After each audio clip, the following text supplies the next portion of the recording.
and alarming increase in cases of a mysterious illness sickening children. Experts worry it may be connected to the coronavirus and say it is causing such severe fevers and inflammation that children are now being sent to the ICU. Reports of the illness quadrupled overnight in New York, just as that state was beginning to see the curve of COVID-19 infections flattening. Now, across the rest of the country tonight, though, it is a very different story.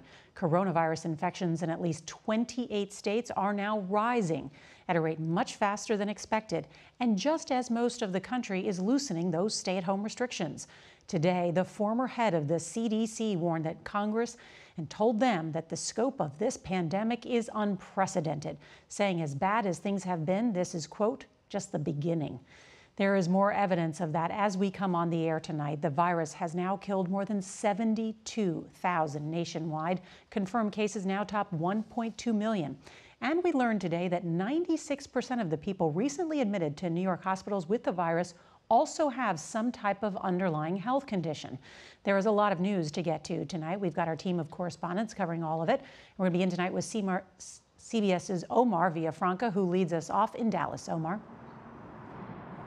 The numbers are up this week in Dallas. Today marks the second highest number of cases in a day. This as a possible COVID-related illness hits children in New York. Tonight, an urgent statewide warning to New York hospitals. Look out for alarming mystery illness in children, possibly linked to COVID-19. The number of children diagnosed in the state's hospitals with a potentially COVID-related inflammation has increased from 15 to at least 64. The inflammation so severe, some have had to be sent to the ICU. They tend to all have very high fever and high heart rates, and oftentimes it's accompanied with low blood pressure. Get your hands up, I can't see them. Here in Texas, this new video shows a SWAT team rounding up demonstrators in Odessa, Texas, after a local bar opened up in defiance of the governor's stay-at-home order this week. A sign of the growing tension as patience runs thin in a state where the 3-day average of new COVID-19 cases increased last week by more than 40%. It's a trend across the country. At least 28 states have seen new cases rise over the same period. Minnesota's cases have increased more than 130%. Tennessee's increased 97%. Ohio, nearly 50%. The virus is going to exploit it. When we are not social distancing, the virus goes right there. Today on Capitol Hill, former CDC head Tom Frieden warned about the nation dropping its guard. As bad as this has been, it's just the beginning. COVID-19 clusters at meat plants are near crisis level. Nearly 11,000 infections and at least 45 deaths, closing plants across the country. And according to a new economic study, projected to hit consumers hard by the end of the month, with 20% spikes in meat prices compared to last year.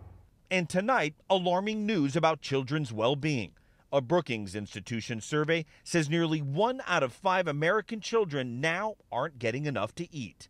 Meanwhile, deaths and hospitalizations across New York continue to decline.